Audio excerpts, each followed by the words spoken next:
Look into the darkness. Find the blazing star and let it become the eclipse. Purification of the soul. When the soul resurrects.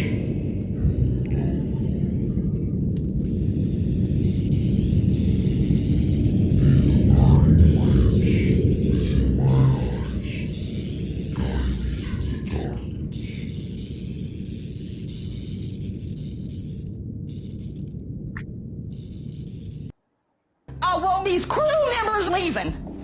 Get these ear sets off of me. I've had enough. Gargoyles, psychics, everything's ungodly. Dark-sided. I'm glad you're home. Get the hell out of my house. In Jesus' name, I pray. I've had enough. Alma, just sit. Mom, come sit with us. Did you talk about astrology? That was it. Oh, man. That was perfect. What is that? That was amazing. Don't cut that out. Keep all that in. I don't That think was you- kind of dope as fuck. What's going on? Just real quick to let people know that whole thing with the lamps burning in within my eyes. I got that from actually Empedocles. He used to believe that we had Aphrodite. It was like a dancing flame in the back of our eyes. That's where I got that from. Hey, you guys. Hey, bud. What's up, Ethan? Did Oh. did we just start? Dude, Oh, you're right on time, brother. I'm so blessed. Greetings. All right. Greetings. Yo, Web of Mysteries. What's going on, man? Aren't you going to start off the show? I mean, this is for you, right? Web. He's like, dude, people are showing up. I don't know what's going on. All right. Well, welcome to Web of Mysteries, y'all. And with that being said, Mr. Nick from the Occult Rejects, may you plug in where you from? Yeah, from recently moved from New York to North Carolina. 48 years old. I'm in Greenville, single. No. Like take long walks on the beach. No, No, I'm from the Occult Rejects. Yeah, on BitChute, Rumble, YouTube, and all your major podcast hosts. And we do have the occultresearchinstitute.org. And check that out if you like to read. There's a bunch of stuff on there, and I actually have tons of shit I got to add too. So there might be a lot of stuff coming. So I just got to dump scripts in there, and pretty much it's good to go. So check that out. I'm going to start putting out my herbs. Actually, I do plan on making a book out of it, but I guess a raw, unedited form will be dropped on the website. So I will start to put that up on there. So check that out. The herbs and the 12 cranial nerves. But thank you very much, man, for Sam for having us on. It's gonna be fun. it's always an honor to have you on, Bubba. And it's always an honor to come on your show. Mr. Headless Giant, where are you from, Bubba? Like, where can they catch you at? You can find me on YouTube and on X. I am a feral fucking pagan, a Hellenist, and you can catch my shows on Tuesdays with Nick, where we go over the Kabbalah of Aleister Crowley. You can catch me with Ethan on Sundays with the Trilogue, and you can catch me with Jules doing the Rustic Gods. So check those out. Thank you very much for having me. Yes, sir. And you, Mr. Jules? Yeah, what's going on? Webb, it's good to meet you, man. I saw two of y'all when I first came in, but I didn't know your name, so I figured I'd just call you Webb. Sam, it's good to meet you, brother. And, good to be here. I'm glad you're hosting tonight. You give Nick a break. But guys, what's going on? Jules, you know me. If you've seen the show before, then you know me. The handsome Hierophant, the Mississippi Mystic, the Elohim etymologist, host of Gray Pilled Podcast. And yeah, you can follow me on Twitter at Gray Pilled Pod. Go over to Patreon, support the show. Tomorrow morning, we're doing Gods of the Morning Wood Part 2. We spun the wheel and landed on the same books we did last week. Uncanny. Yo, we got to play Lotto on that shit. Yeah. Aquarian Gospel Part 2 and Mysteries of the Druids Part 4. I'll be there tomorrow too for that. Sure. Yeah, I'll definitely send you guys a link. Tomorrow night, I'll be on No Way Jose with Jose Galison live show. Yeah. He asked me to come on Wednesday. My wife went to. What's up, buddy? You good? Okay, kids. my wife went to Virginia for her sister's bachelorette party, and so yeah, I had to play dad for most of the week. But yeah, going on tomorrow night, we got to schedule it then, and then a couple shows tomorrow, I believe. Rise to Liberty is coming on at noon, and then around 6, we're going on Divulgence. Yes, yeah, that's Sunday. Yeah, Yep, man. Sunday. Yeah. Divulgence. The Rejects will be on back on Divulgence with Jordan. So lots of shows this weekend, guys. Y'all be sure to tune in and go follow Web of Mysteries wherever you can find them as well. So glad to be here tonight, guys.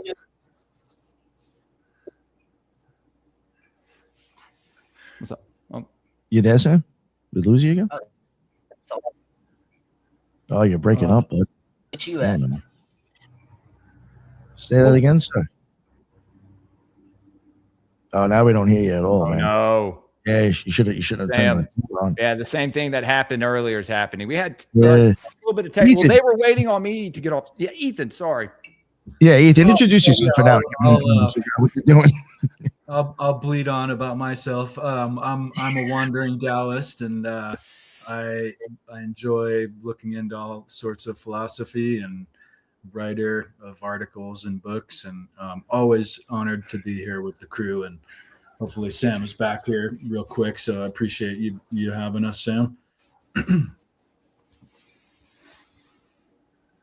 All right. Well, I think Sam might be fixing his audio. Let's see what he's saying in the chat. And then we can't hear you. Sorry, dude. That intro was pretty crazy, man. I felt like I was in the Black Lodge for a minute. Oh, yo, that's one of my more tamer ones, actually. Believe it or Yeah, not. I know. I think a lot of people don't realize how dark it is to be incarnated into form from formlessness. You know? No, Headless, it's supposed to be perfect, utopia, Well, Does man. that think mean about that it, you're going then because it's dark out there? right? Well, think about it. You've got guts now. So you can't be disemboweled if you're in a formless state in the spirit, but now you've got guts. So that's kind of dark. Yeah, I'd say anyone would say that was dark. Yeah, no, I like that. Yeah.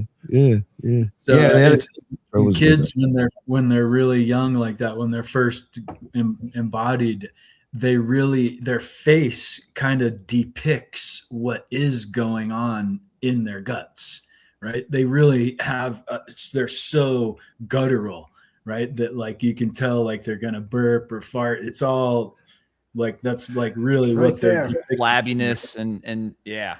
Yeah. Philology, or not philology. Why would I Physiognomy. mistake that. Physiognomy, yeah. Yeah, exactly. there you It's all right there in the face. Yes, physiognomy is very important, a lot more important than people would like to think. Well, now they're getting And AI. recognizing who you're interacting with and how you should act, and what'd you say, Headless, about AI? They're using AI to tell people's health just by looking at their faces. You know? That I would actually wonder if it's really going into your eyes. Because there's certain things you can't, but I mean, I wouldn't want to be diagnosed that way for everything. Right. You know, when people drown, they check their eyes because that actually tells them certain things about that. Pupil, what is it called? Where you're dilating your pupils and stuff. Yeah, it's a very important part of, because that's your brain tissue, right? I'll never forget that. You've got two pieces of exposed brain tissue hanging out of your face. They're called your eyes. You know, they really are the windows to the soul. Yeah, they're all actually part of the brain. It's all the same thing. Right. Who said that the eyes are the window to the soul? Yeah, who came up with that? Yeah, I was wondering ancient. that the other day. I was trying to quote it, and I was like, well, I don't want to. Yeah. That's ancient. It's like timeless wisdom. You know, it's funny. The most important sayings that you'll ever hear in your life are unattributable. It might be a modern author or modern in the last, several hundred years anyway, but surely it's like ancient Egypt and type of, rooted in really ancient understandings. Yeah. Mm. What happened to Sam? Yeah, right. Is there a form of divination that looks at the different shapes around your iris and pupil? You know, There's Chinese face reading, which is really one of the oldest kind of traditional Chinese medicine understandings, anyway. And they will diagnose kind of more psyche-related problems through facial, where your wrinkles are, how you're holding your face. So there might be something to it. And Mianyang is a 3,000-year-old traditional practice that interprets facial features, shapes, and markings to analyze personality, health, and life destiny. It bridges traditional medicine, spotting organ health issues, and fortune telling, which maps life events to specific facial areas, often connecting strong, balanced features with good fortune. Yeah, handsome Hierophant over here. You can supposedly a really profound, practitioner of this can literally tell you something about your. They'll see certain places where you're holding tension, and they can say, what happened to you with your mother when you were young, and it's okay to let that go. And people's facial posture can change in like one session.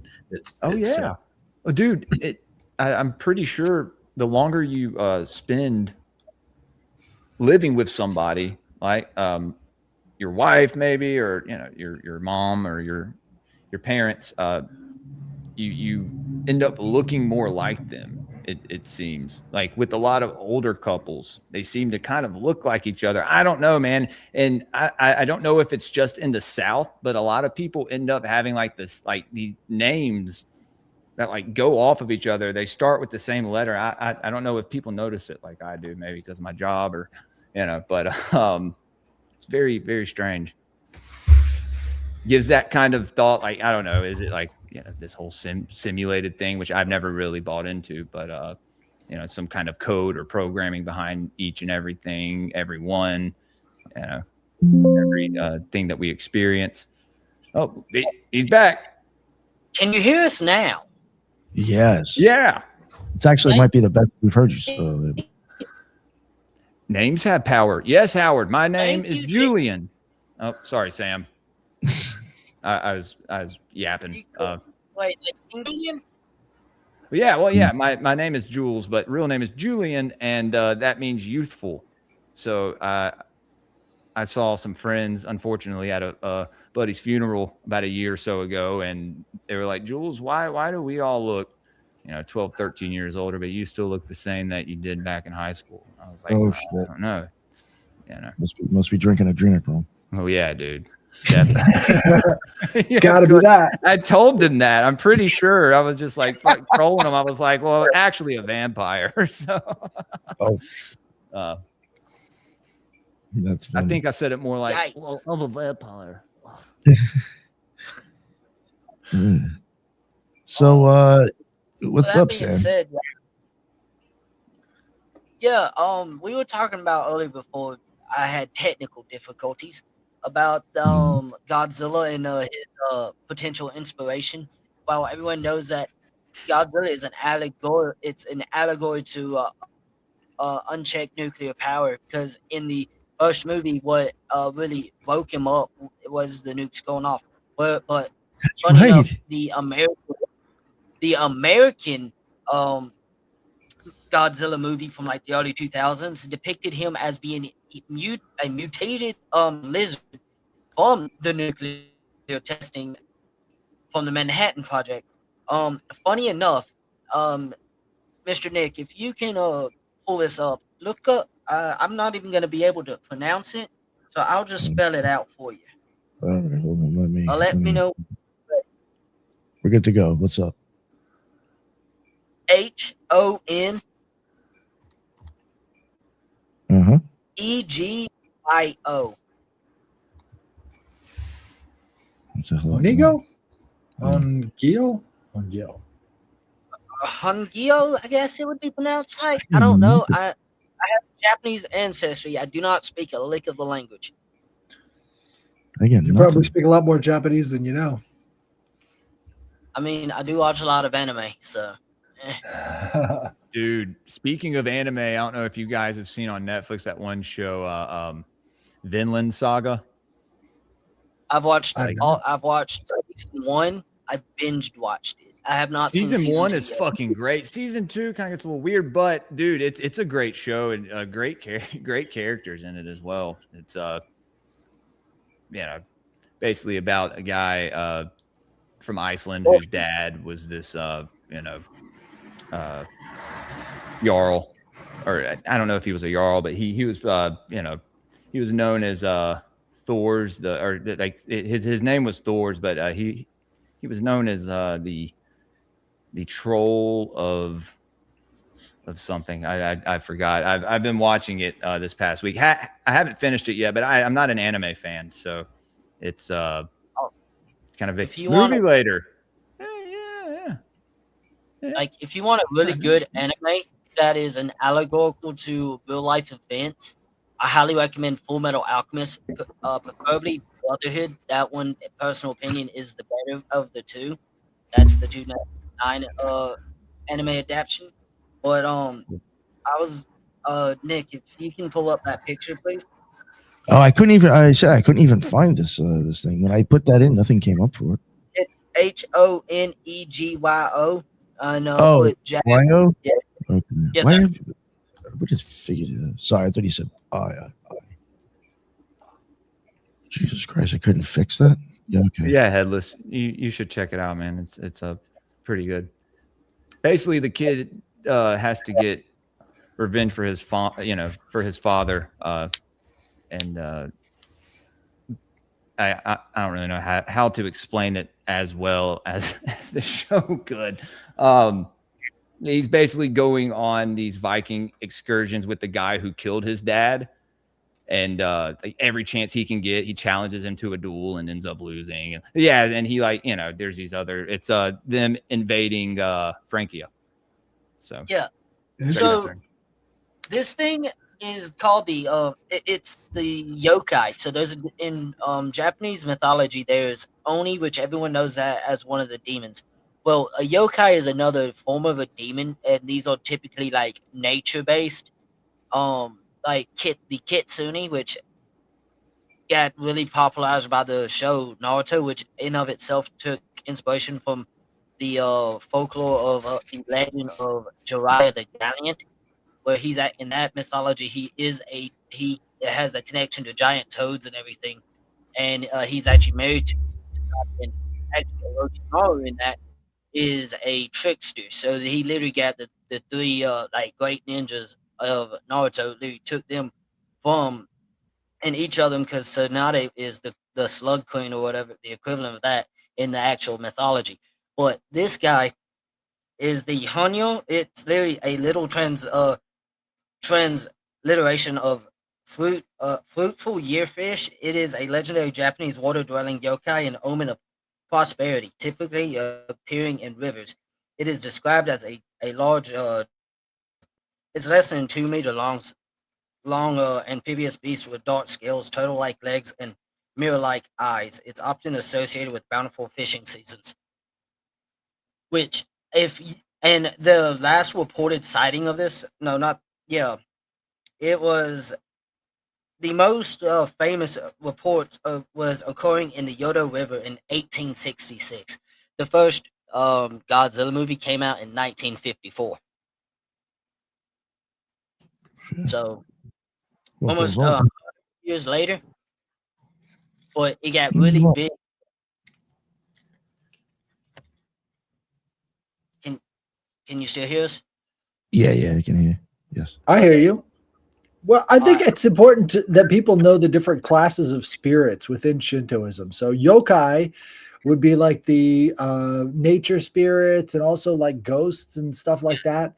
And then you've got the oni, which are like purely malevolent entities. And then there's the gods, which are... I forgot the funny name enough about the gods, two of the most well-known Japanese gods is Fusion and Raijin, which everybody would modernly know them as Fujin and Raiden, because that's where the Mortal Kombat characters gathered their inspiration from. The Thunder Gods, they were brothers, and Right, the Kami. which Kami are is the also Shinto referenced. gods. Yes, which is where they get the suicide pilots for World War II. They got the name Kamikaze, which they also thought the Kame saved them from a Mongol invasion. I want to say in 1544. So weird how you had the Nazi, Nazi, Ashkenazi. A lot of fucking weird like Z's Z sounds here.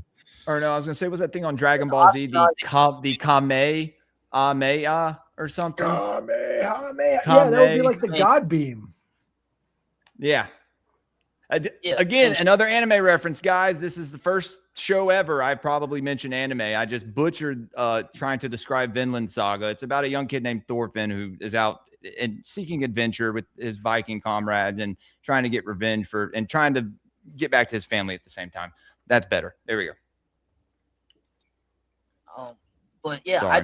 I saw that the Godzilla yokai thing. When I saw that, it was like, huh. It also made me think about the fact that all over the world they have sea dwelling monsters. And have y'all ever heard of Mokle Mimbe from the Congo? Spell it for me. Let me try. I got you. Hold on. I think it's MOKO. Okay. Then it's MBE.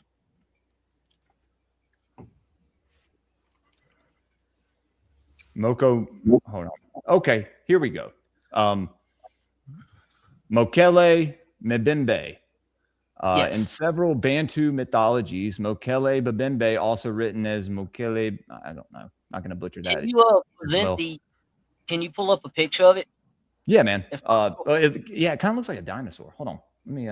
Dude, here's the thing. When you look at this, because there's even talks about it still, like sightings today. When you look at this, and then you look over in the most famous one, Nessie, they look a lot alike. Because one is a plesiosaur. Obviously, looks like a plesiosaur. The other one looks like a brontosaurus. Mm-hmm. I shit you not. Like, what's his name? He was a DJ like when hi-fi was really big. And everything. He's an artist. He was on JLE. This is the actual dinosaur he went into the Congo looking for. Okay, I remember that. See that first picture, that first drawing, not picture, but the drawing, the very first one right there. That is the most famous like depiction of it. But what makes me like giddy, because it is the fact that everyone knows about Loch Ness.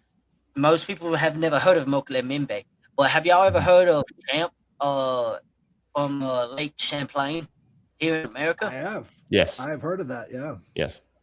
There's also I can't remember what its name is, but it's like it is described down in the Amazon. I want to say it's the Amazon because there's one that's in the Congo, which is this one. But this is what you're talking about in the lake. Yes, sir. They all look roughly. They all have a long tail, a long neck, small head. It is not. It is fair to say, while the likelihood of these things still living today is astronomical, but yet we look at alligators and snakes. They're literally dinosaurs. They are the perfect killing machine. I will say this. Have you seen that picture? I think it's a video maybe of that woman and she's filming the water and there's this like, I swear it's a fucking dragon, man. It's like looking at her and it's not AI. It's fascinating. Is this it? Oh, is that just that's a bird. But funny enough, the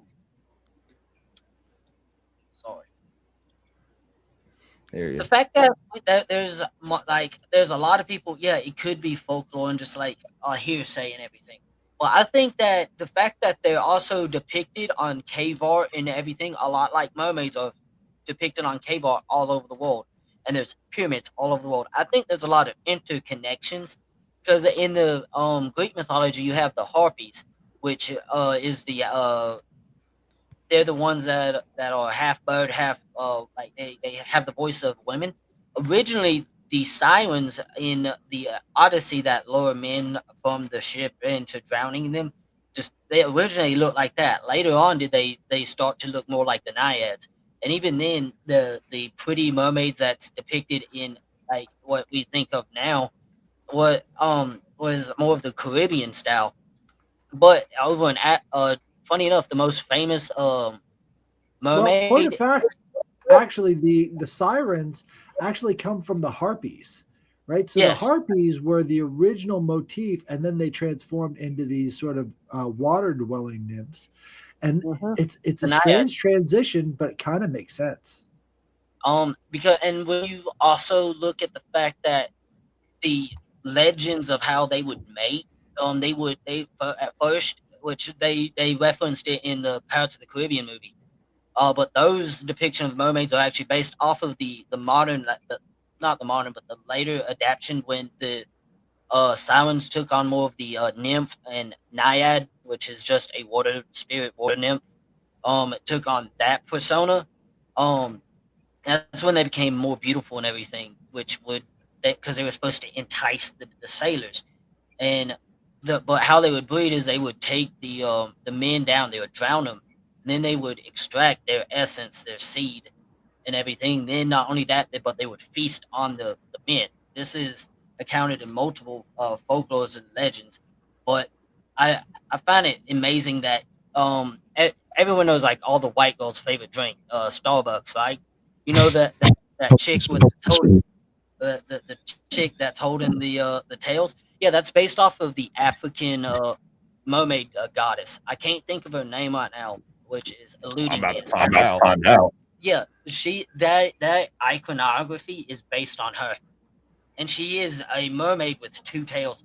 And also, Israel actually has $1 million bounty out on if anyone can prove uh the existence of mermaids. But there's been, like I said, there's mermaids talked about all over the world culturally from every different culture. Sorry. Well, do you know about the cosmological controversy between Zeus and his wife Hera? I mean, they are brother and sister. But Right. funny Well, enough, she's supposed to be the goddess of family and everything, but she threw her son for being ugly off of Mount Olympus, which is Ephesus. right. Well, she was raised by Oceanus, right? The god of the waters of the world. And so she is convinced that the original god and goddess of the world is not Gaia and Uranus. It's actually Tethys and Okeanos. So she believes that the entire world originated from the waters as opposed to the earth and the sky. But that goes against the entire like creation myth of Greek mythology because they believe that what happened is Kronos, like in the beginning, that like before the Titans there was the giants, but that was the offspring between literally the sky and the earth. Oceanus was the Titan of the ocean, but this is Kronos was right. the You got to think about it from the biblical perspective. They talk about how the Spirit of God went over the face of the deep. So there is this controversy even in the Bible where you've got this watery chaos being the originator for life versus the earth coming together with the sky and creating all life.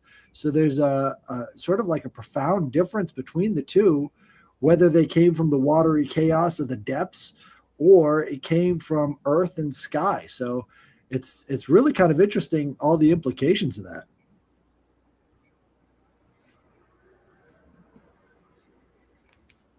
Yeah. I find it interesting and everything. Also talking about Zeus, there's a one thought process like reason it's a myth. It explains why everybody's looking for a significant other. Originally, humanity it was a male and a woman fused. It was the completion of a soul. That explains I have why that pulled up. Pull that Have up. you ever seen the movie Headless and the Angry Inch? No. Are you in it? Oh, dude. Okay, so this is a movie from back in the late 90s about a dude who escaped from Russia by having his junk cut off because he was marrying a US Army member. So he really was headless. Oh, Well, shit. this is Oh. this is headway. That kind of head. Yeah. Yeah. Okay, so this was a movie that was Wait, was it musical called on Angry Broadway. Itch or Angry Inch? What was it called? Angry Itch. I thought you said the angry imp. Right, as they were Typo Negative had a song called Angry Itch, and it was about him getting his dick cut off. Dude, I'm gonna write a song that's called what it's The Angry about. Imp. So this guy was supposed to become a woman, but it didn't take, and so the doctor that did it was kind of a nut job because it's a Soviet sex change surgery, but they include the platonic idea of the origin of love in there as a song, and I'm like, this song is so strange. But here, I'm sharing the screen if you want to bring that up. It's so strange that they actually depict this mythology here. The earth was still flat, and clouds made of fire, and mountains. Wait, did that in the background? Did it just show a dude blowing another guy? No, not yet. It doesn't actually show that in the movie, but it's a PG-13 movie. Listen to this part. Two sets of arms they had, Whoa. two sets of legs they had. This is Two faces peering out of one giant head, so they Yeah, that's like some watch all around Lemuria them shit, as dude. they talked while they ran, Yup. and they never alchemy. knew nothing of love. Body alchemy. It was before her. And it's actually a good song too, which is strange because Origin of love. Origin of love. Do you consider bunch of chaos freaks. good? Not necessarily good, but I mean, Regardless what changed, you're gonna need it. I think it's natural. I think it's happened since the beginning of time, and I think it'll continue to happen. And if you try to just continually stop chaos, I mean, there's people obviously invoking more and more chaos. You can try and stop that. Good luck to you. But Pause that. But in chaos, I mean, and that's like the order out of chaos, right? Like the only way to get order is chaos, and that's just like that one kind of theory, right? It's not what I believe. I'm just No, I so get that part telling you that there's a part couple was ways to interesting. look at it, but What they were doing is sort of in a Well, way kind of trying to platonically justify queerness by using sun, earth, and moon, right? So the children of the earth were two women glued up back to back, and then the children of the sun were two men glued up back to back, and the children of the moon, which is interesting because in Greek cosmology, the moon is both masculine and feminine. Those were the women and the men glued up back to back. So what they're trying to do is show that platonic idea of the origin of love in this thing. And they're using it from the Russian perspective because Russia preserved that myth because Russia's Cyrillic continued the Greek tradition of lettering. So all of this stuff goes back to this origin of love that came through the Baltic into Russia and then had all of that origin right there. So there's a lot of anthropology that you miss out on. yeah. Well, it's funny that it showed the them created that way because in the myth I was talking about, it's Zeus feared them because they would be that he considered them too powerful with the two heads, two faces, two hearts, 4 lungs, and the 4 legs, 4 arms. So what he did is he cleaved them in two and put their faces on the inside of the cleavature, so as a mocking ray. And not If we only watch the does rest that of it, that's what happens. That's what happens in the story. He cuts them all up into pieces, and so this is why we fall in love with each other, is trying to mend the wound. And they say that it comes from the hole in your belly button. That's actually where the scar is that separates you from the loved one, which is weird. which is literally your mother feeding you while you're forming and everything. So there's that connection.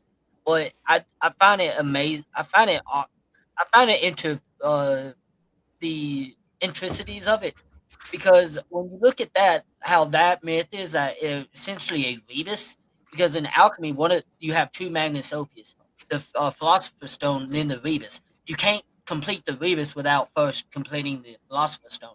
to do what the rebus is essentially you're taking equal parts male and equal parts female, stitching them together, then imbuing the souls of a male and female into it to complete the defined hermaphrodite, which, funny enough, in medieval iconography later became Baphomet. Well, yeah, again, I mean, I even showed, I think, a pretty good older version of that, but yeah, I hear what you're saying. Right? I do think Heinrich Kumar had a version of Baphomet before that. It shows the rebus and everything. I think I showed you that actually, Sam. There was a Russian cult that. Sorry. No, please go ahead. I was gonna pick back up with Nick. I was gonna say I'm not exactly sure if you showed it to me, but I know for a while that there's a picture of it, the male and the female, two heads, one body holding. The male is holding, I want to say, the moon, and the female's holding the sun, and it's on flip flops. Not exactly this picture. I've never seen this one. This is fucking dope. This is Heinrich Kuhnrath. Nick, when I first met Nick, he showed this. Him and Headless showed this to me, and yeah, even after the second episode we did when I came on with Ethan and Headless. As someone commented on that episode on the Spotify, and was like, "Oh, this guy reads one book and knows about this. Come on!" I'm like, "Fuck off." Anyway, but that was a great episode. It was good times, guys. That was over a year ago now. I think. So I've been in Occult Reject for over a year. Holy shit! Yeah, well, Brandon is the new guy. Him and his girl. Yeah, that's just wild, man. I've seen a lot of people come and go, dude, and I'm standing. You're still there, and strong. I'm loyal, Nick. I have friends, and as long as they're loyal to me, I'm loyal to them. So, oh yeah. Well, that's the thing that I find interesting about all of this stuff is because as an intellectual pursuit, it's completely different from identity, because you're not identifying as this stuff. What you're trying to do is you're trying to piece together the mysteries of nature, and it gets turned into identity from people who are using it in a purely non-intellectual way. I don't know. Energy is form, or do you use energy to create form? There is a Russian both. I mean, I could say both. Sorry, Ethan. There's a Russian cult that I think was likely very influenced by this Headless, called the Skopsky, or the Skoptsy, and they were all about removal of appendages and including their genitals, and they were likely very much influenced by that. I was going to say early Jesuits, dude. They were chopping off their penises too, but they were trying to show how some of them would take off their arms and so forth to show their. Whoa, no. Yeah. That's taking something that's like completely esoteric and turning it literal. Right. They literally are perverting what could be valuable metaphors into. I think people do that sometimes, and it may be all the time. So. Well, think about this though. In regards to as far as certain doctrines and dogmas, right? Because you know what I mean. Like it really depends on like the ideology that it comes from. I think looking at it objectively, people suck my dick. If you don't agree, I don't care. Have you guys ever heard of phantom limb? You guys. Yeah. Have you guys ever heard of phantom limb syndrome, where people who have had removed parts of their body still feel those parts of their body? And it's not until they incorporate mirrors and false substitutes for those parts of the body that people can actually scratch the itch in the removed limb.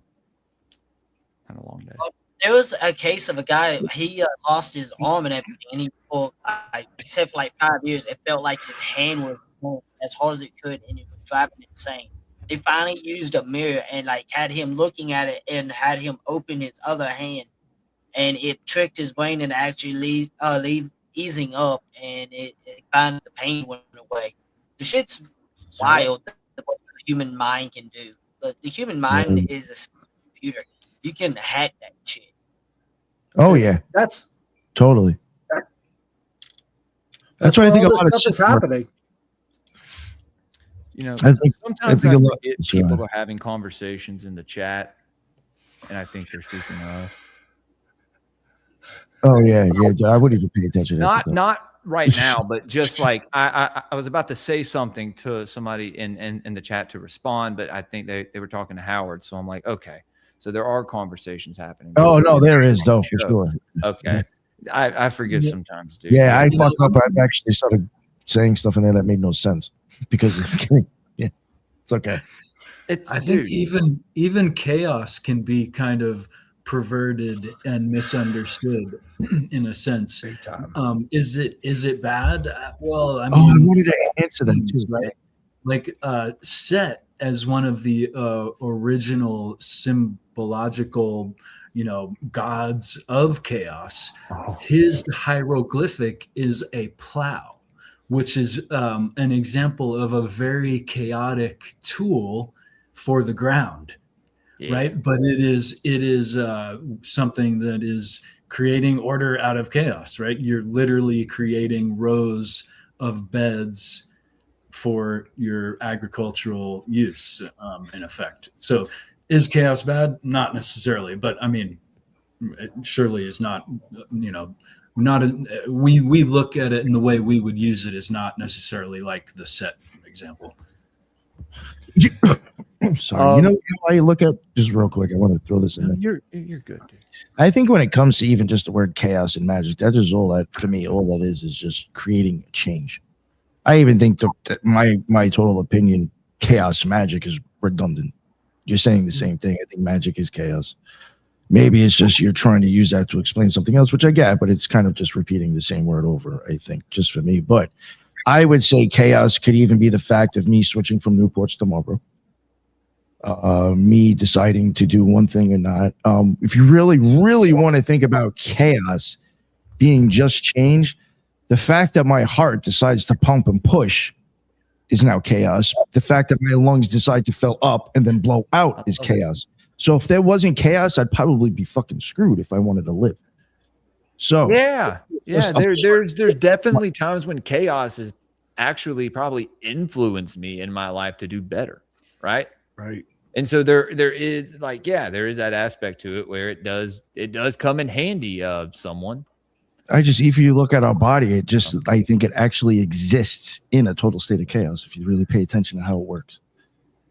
If you think about this, the liminal state, the state between states, is that chaotic energy, right? Because it's the process of changing from one to the other. So sunrise, sunset, introduce the most amount of chaos into the system because it's changing from one thing into another, right? So this is why I keep coming back to sunrise and sunset as being the best time for magic, is because what you're doing is you're using the chaos of that liminal state to then change the outcome of the future, because you're inserting yourself into the most volatile points of the day and night. I would even say one other way to explain chaos: options.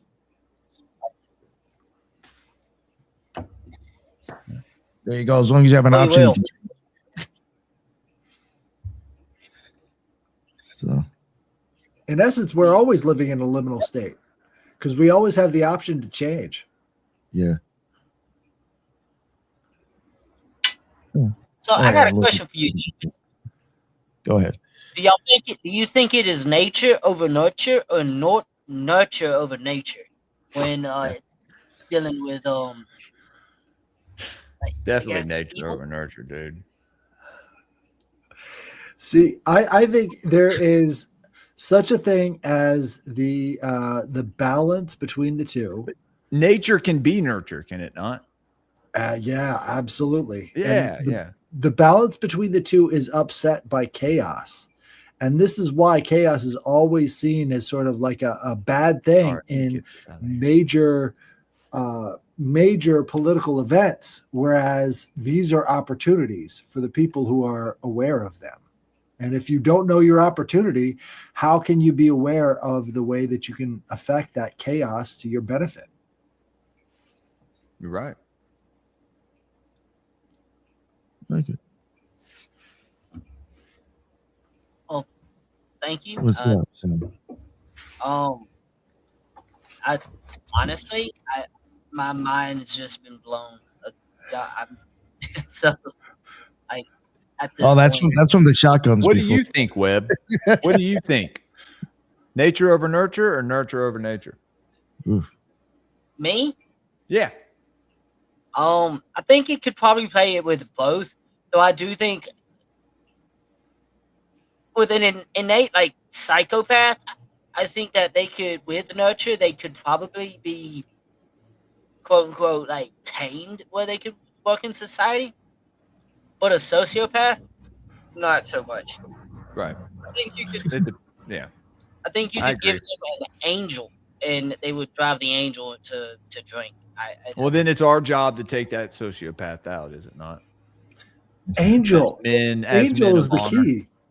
Well, I think Angel is the key when it comes to sociopathy because To speak what- on like a community, right? If you have Right. a child predator or someone who like to at least monitor them, and if they get out of hand, you gotta. It is what who it is. has That's who nature. has That nature takes over. right. Well, who has the more control over their own decisions, the sociopath or the psychopath? The psychopath. For me, The psychopath. yeah, the psychopath does, right? Yeah, they can So- actually Yes, blame him and absolutely. the sociopath. He's like, oh, you know what? You pissed me off. Fuck you, die. So because they NPC. drive straight on instinct. Dude. They don't really Dude. think of the next 5 seconds. They think right then and there. Right. Very good point. And so that angel aspect, I view the angel aspect of the divine when it comes over us as sort of the muses, and the muses of inspiration is like that guardian angel that's giving you a tool or a means of changing your situation. And if you're a sociopath, you're completely closed off from that. I think psychopaths have access to those angels and they can make those changes because they're so completely disconnected from reality that they can kind of just do whatever the fuck they want to. So the example that popped in my mind is Son of Sam, the Satanist serial killer who claimed, "Oh, my dog was possessed by the devil and told me to do this." Next door neighbor's that dog, guy- yeah. Yeah, like dude even carved an inverted pentagram on his hand. I don't know if he carved it or he drew it in like Sharpie, but there's actually evidence and everything and speculation that he was actually MK Ultra. Big Oh, time. who? Yeah, no, dude. Every serial the- killer was definitely Oh. programmed, in my opinion, or influenced, You know, by so someone everybody- pushing them to do that. the internet collectively collectively calls the dude Uncle Ted Kaczynski, the Unabomber. Yep. He was actually in like the first year or two of his life, he was actually in a MK Ultra operation, where he was not allowed to have any contact with his mother, and it completely fucked him up. Now, 'Cause what that did first- they influence Yes, sir. him to do? They changed his gender in the MK No, Ultra no, no. program. No, so Ted Kaczynski was always a guy. What they did was Right. cut off his the first few years of his life. He had no human contact. He did not feel the touch of. They had to make his those mother. altars. Yeah, They they have to do it when they're young. Yeah. and No, the fucked up thing is the dude was highly intelligent. To the point that reason why he was bombing them is because he said that technology was going to take over, that eventually that humanity will be obsolete, and that the technology itself is the cause of it. The technological industrialization of humanity.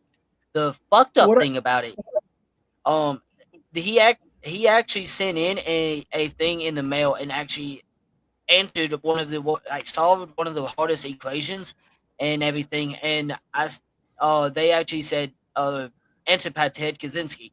Then underneath his name, they put a footnote that says known for other works, meaning he's famous for doing the blowing up. But the professor that he sent the bomb through the mail and everything and blew up the guy who survived, his name was found in the Epstein files.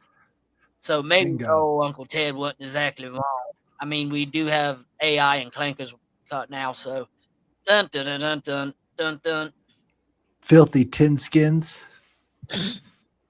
I saw something in regards to that. I believe the files were kind of alluding to Epstein pursuing the torture of young people, and I believe that they theorized that this suffering, like exemplified with Ted Kaczynski's childhood, led to increased consciousness and intelligence. Oh, you're talking about the fucking Unabomber, dude. I thought you were talking about David Berkowitz. That's where I thought We I started want on David. That's what I We thought. started on Dude, David. okay, so speaking of Jose, whose show I'm going on tomorrow night, going on Jose. The first time he came on my show, he brought up the Oklahoma bombing, and I thought, I thought the same thing. I thought that Ted Kaczynski was fucking whatever his name was. My audio is coming through on someone else's audio. I don't know if y'all can hear that. Sam, if you have a speaker, maybe. I'm sorry, guys. That's why I held up Program to Kill, because I was like, yo, yeah, all the serial killers. But yeah, no, Ted Kaczynski was right about a lot of things, I think. I mean, Sure. but definitely a programmed. I mean, it's all, that it's all. Who else programmed and actually had a handler and everything? Because he kept getting let out the same day as being booked in for various crimes across the country. Yeah. Who? Charles Manson. Oh yeah, that guy. Yeah. Yeah. His backstage. Wild. He actually, if I'm not mistaken, he did not actually do any of the actual killing. He just orchestrated. Yeah. But the things that, if you listen to some of the ramblings that he did, you actually listen to it. Some of them, scary enough, kind of make sense. Wait a minute. No. If we listen to him now, some of the crazy shit doesn't sound crazy. You're like, I heard somebody else say that on YouTube in a different way. The last name, Kaczynski, Berkowitz. I don't know. It really should bring up the nature of prophets in general. Like, prophets in general seem like crazy people for the time period that they're in. But then later on, people look back and go, whoa, wait a second. This guy was onto something. I mean, you go, police used to watch over the people. Now they're watching the people. Remember, that's one of his lines. Motherfucker hit him. People call him Uncle Ted, dude. Like, what are we talking? Uncle, what do they say? Uncle Ted was right or whatever. Like, I mean, fuck. He has his own fan club. Ted Turner. Hell, there's people that make memes of Killdozer. Talk about the 440K with the techno clip saying, with one of the space marines said, "What is this?" And it says, "A relic of the past." What does it say?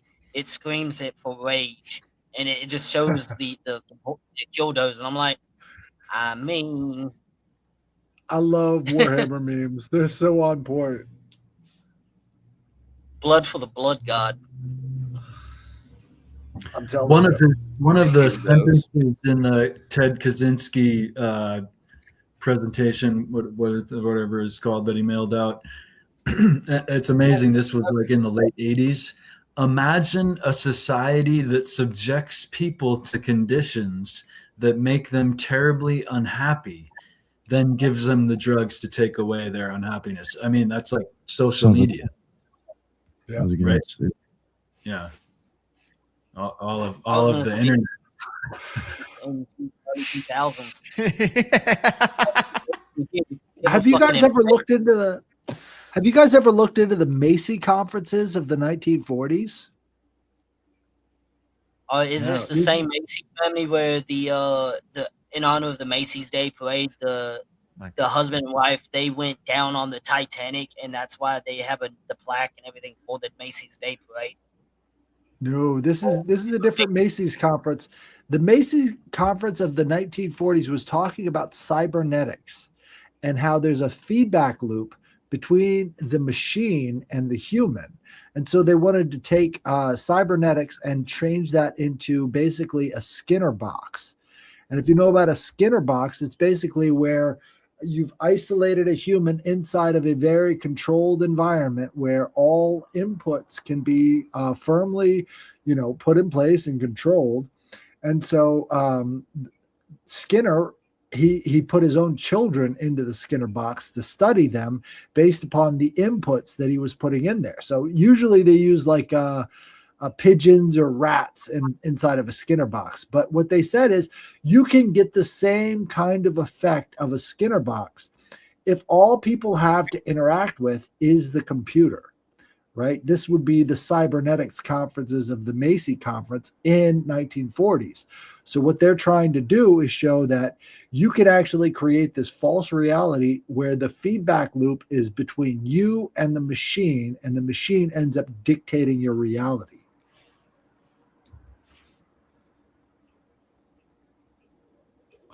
I think that's where we're at. I mean, algorithms are a black box. We're kind of on the other side of a black box where we don't know who's programming our algorithms. We don't know what they want to show us, but all thoughts predicate action. So what they're showing us produces certain thoughts, whether reactivity, passivity, all of these different reactions based upon what we're seeing. So we become sort of stuck in that feedback loop with these machines. And that, social media is the perfect way to experience that, because now you don't know who's programming Facebook. You don't know who's programming Twitter. You don't know why you're seeing the things that you're seeing. And are you really programming yourself, or is somebody else programming you? I have another Ted Kaczynski quote in regard to that. And I wonder too, why schools always teach that it's a problem if both parties who fight. It's like, isn't it the aggressor that it's probably that is the problem? Let's see. Power depends ultimately on physical force. By teaching people that violence is wrong, except of course when the system itself uses violence via the police or the military, the system maintains its monopoly on physical force and thus keeps all power in its own hands. And so why do they teach children that it's wrong to fight no matter what side you're on? It's always right to defend someone, even if you have to fight, right? I mean, that is what people should be taught, I would think. Makes sense. I don't know. I was taught talk shit, get hit. So Zero tolerance policies. That's what the fuck I'm talking about, dude. Yeah, talk shit, get hit. Sorry, Headless. Zero Nick, I turned your tolerance show policies. into a gray pill Friday night live stream from like a year ago. Well, not the same rhetoric as a year ago, but same attitude. So zero tolerance policies protect the aggressor and punish the victim, because what you're doing is you're punishing both the victim and the aggressor equally. And what kind of nurture is that? Talk about passivity, right? This is nurturing the most passive and even apathetic behavior. Sorry to cut you off on this. No, I mean, it's a really good point, because the first time zero tolerance policy was ever implemented as a system in the U.S. was in the U.S. Postal Service back in the early 1980s. So you had bullies within the U.S. Postal Service who would come around and pick on other employees, and those other employees would be the first to, be like, you can't do this to me. You're fucking terrible. This is where we get the term postal from. Those victims would be punished, and then they would come back and take out everybody in the Postal Service. You know where the second place they implemented zero tolerance policies? The U.S. high school system. And this is why we have things like 1999 with those school shooters. So what are we doing when we go against nature and we understand, hey, victims fight back too? You have to actually look at evidence. That's no longer part of the equation. Now it's total passivity in the way that we sort of psychologize people. Yeah, dude. Well put, Headless. So, what's up, guys? I'm on. To turn the conversation, what the fuck do y'all think is up with all this shit going on right now? Webb or Sam, you got someone else there with you. I don't know him, but I saw him. So, that's why I called you Webb, because it was like a plural form. But, we got a bunch of shit going on right now. You got the alien psyop happening. We got the Epstein leak. I mean, dude, it took them months, half a year to put out the Epstein files after originally releasing them. You really think they're giving us come the fuck on, guys? No. And then we have the war in Iran, right? And then this is all happening kind of at the same time. Do y'all think this is natural, or what do you think this is? Are you thinking like me? I mean, Iran has called this the Epstein War, so they are. Oh, there you go. There's one way to tie that in there, and then you have the Israeli intelligence tying the UFOs to our secret space programs, or all that shit. And yeah, man, it's kind of crazy right now, to be honest with you. But there's a lot of different narratives. It makes me wonder how much of history has been some dastardly deed to cover up other dastardly deeds. Because it seems like that's a large part of what's going on, although there's other influences. Not only history, Ethan, but conspiracies as well. I've had to do a lot of thinking lately about, and me and Nick talked about this, are conspiracies, mostly bullshit, right? Is it just a distraction from a lot of the real things that are happening? Because a lot of them are based off one another. Right? Apparently, a lot of things in the Epstein files, you see that it's like they took 6 months to go into these different rabbit holes and grab these things here and there and kind of combine them into this dossier, right? And then release it. I don't know. It's a great question, and it's a really interesting. No one else is asking the fucking question, man. So we're rejects. Consider this: that 4chan is from where the Q messaging originated. Epstein was tight with the guy who ran 4chan. It's speculated that he was involved in putting out these kind of similar things, but different people involved. There's also another specific one, how there was a post on 4chan like 30 minutes before anyone else knew that Epstein was dead, that he was dead. So there's a lot of they know who the guard is that posted that thing on 4chan. They know his name, they know his identity now. So there was a guard at the facility this guy was being held at who posted it 30 minutes before. So that's what are we talking about here? I wanted to bring up something double agent, triple agent, black ops. Right. I wanted to bring up something kind of tangentially relevant.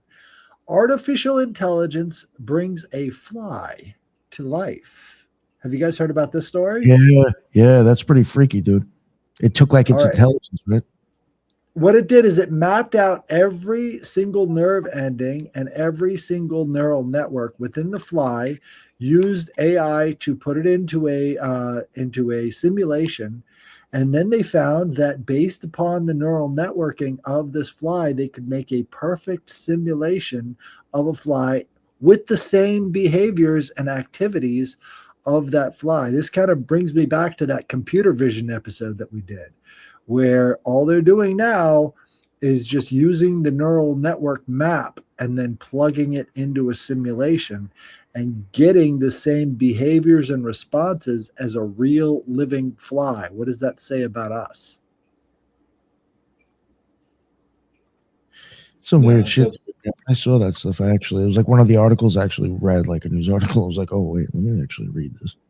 Right. Yeah, it was pretty I mean, again, they said, like, I think it's something that's like very basic compared to humans, but they're saying that it was able to do this, it should be able to take off like ridiculously now. It's only a matter of time. Right? If it has all of the same motivations and the same behaviors and the same bodily makeup as a fly, and what if they can just input all of the neural networks that are in our brain into these computers? Is it a person living in a virtual environment? Are we living in a virtual environment and we just don't know it? What's the difference? That's the real question, I think. Because when we were talking to Ashish, he was saying, you are nothing but your neural patterns. You are nothing but your nerves as they go through your body. Everything you say, everything you do is just a result of that. I didn't want to believe it. Shit. Yeah, Ashish That, and he's real big into the eyeballs too. I was totally surprised. Computer vision. Computer vision. What do you guys think? Are we just the result of the neural patterns that have been input into us, or is there something more? Is there a soul? Is it outside of the body? Is there something else?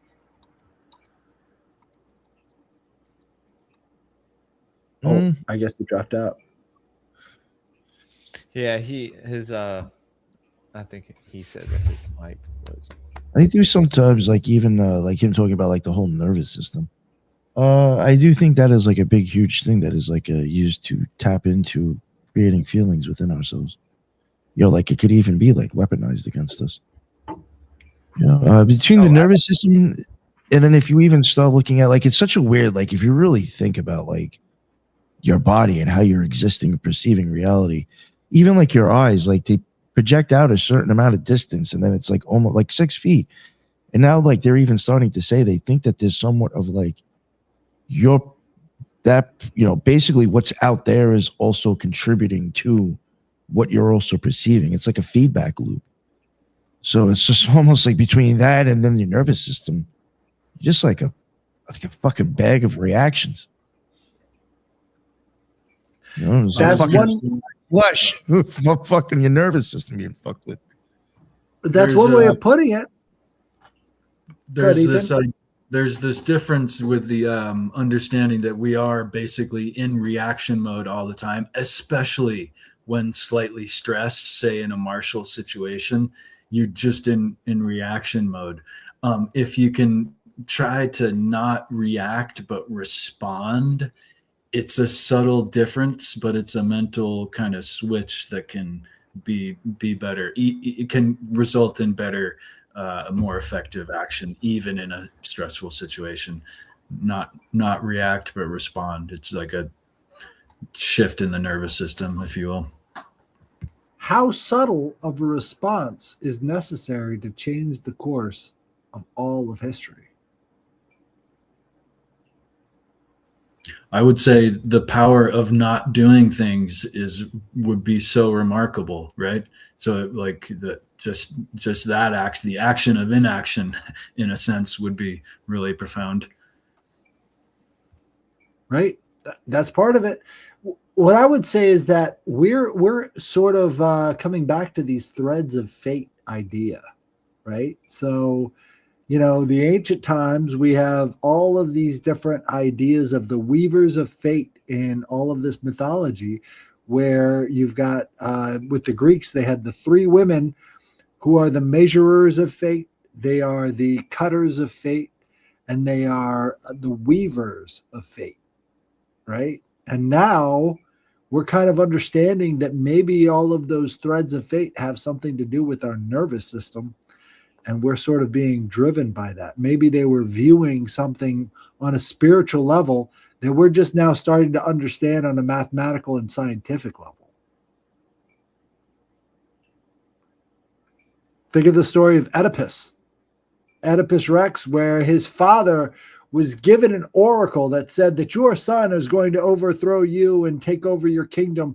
And so he gets rid of Oedipus, and then Oedipus is raised outside of the environment where he was at. And then he comes back and kills his father, not knowing that it was his father. because the wheel of fate was already in motion.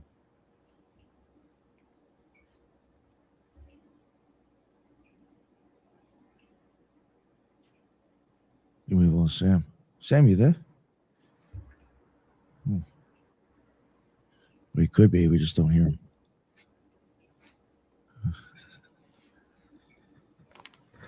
What's up, Beans? What's Beans doing? Beans is always there to help out whenever I need that emotional support for whatever I'm saying. And now he's going to the cabinet. Yeah. His favorite place to hang out while I'm podcasting is inside of the cabinet next to the pots and pans. Yeah, that's what he does when you podcast. That's so funny. That's funny, dude. He has his own position too.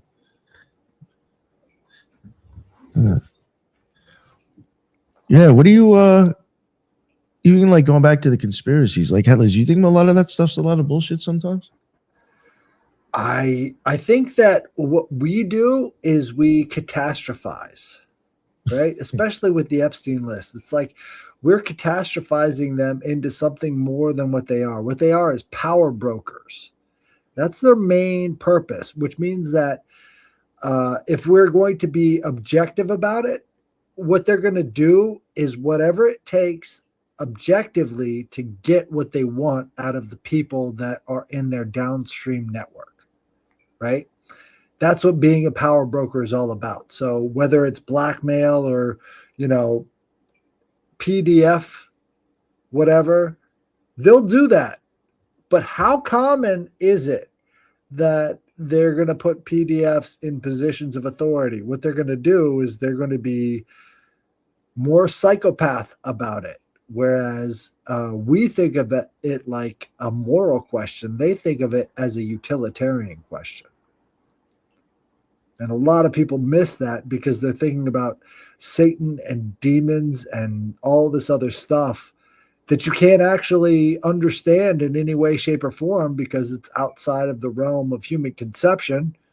And so they're applying that instead of looking at what's right in front of them, which is these people are just psychopaths and they attract other psychopaths and they do whatever is utilitarian.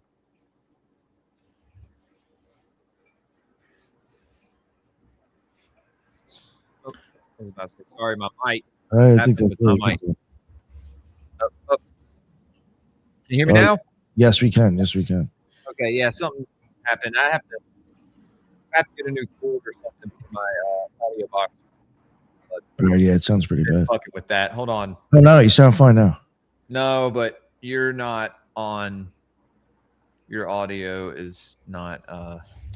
It's amazing how kind of standard operation procedure it all seemed to read in the Epstein files, right? It was just like talk about they're just conspiring on mad different stuff, like practical day to day, right? Because it becomes normal for these people once they've figured out the system that they're operating in. For them, it's just like punching buttons. For us, it's like, are you fucking insane? What are you doing? But, shit floats to the top. So all of these people figured out the systems that they were in and then figured out ways of climbing the ladder in such a way that is the most utilitarian for them. And so we're looking at it from the non-psychopathic perspective, which does not apply to the psychopath. So I think there's tiers of understanding that maybe the more rationally emotional person doesn't really fit into, and we often find that in our own lives. Well, like we come across somebody that we think we can trust, that seems like a genuine person. And then all of a sudden out of the blue, it's like, boom, this person's actually fucking insane. And they're doing whatever they can to make themselves or to fill a hole in themselves and to take whatever they want from you. And it's like, how could a person be like this? And for us, it's like devastating. It shatters our entire world. But for them, it's just a Tuesday, I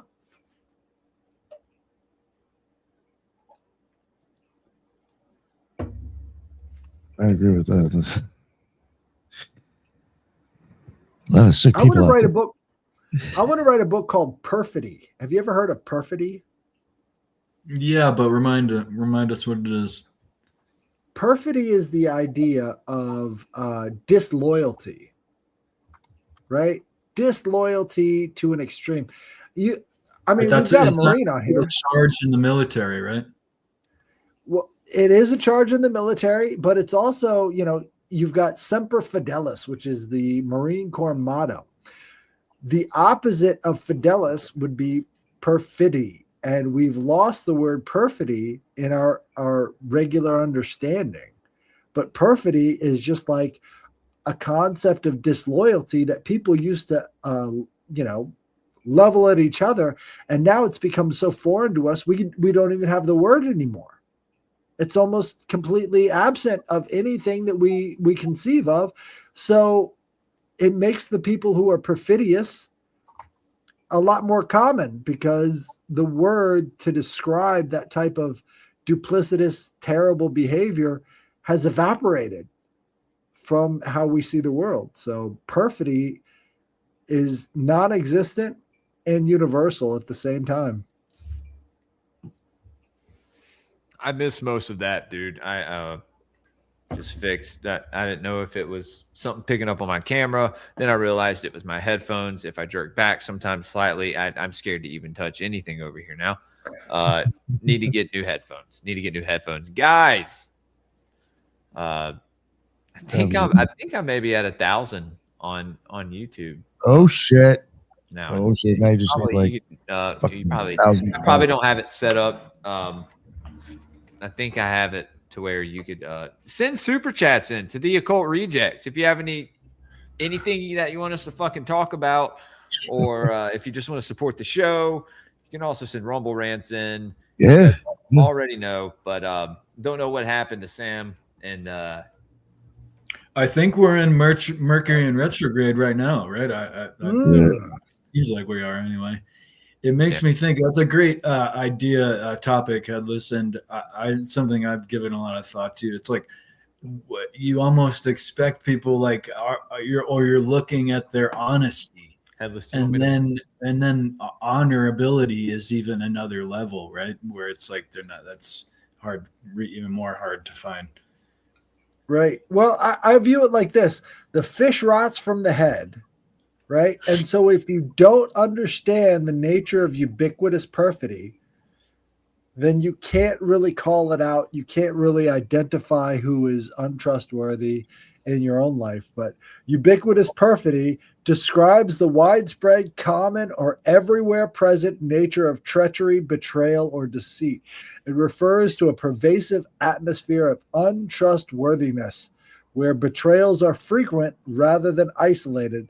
The term carries connotations of extreme deceit, often used to describe deep treachery in politics or international affairs or everyday life. And one of the ways we escape ubiquitous perfidy, finally. It's very loud. Good, Sam.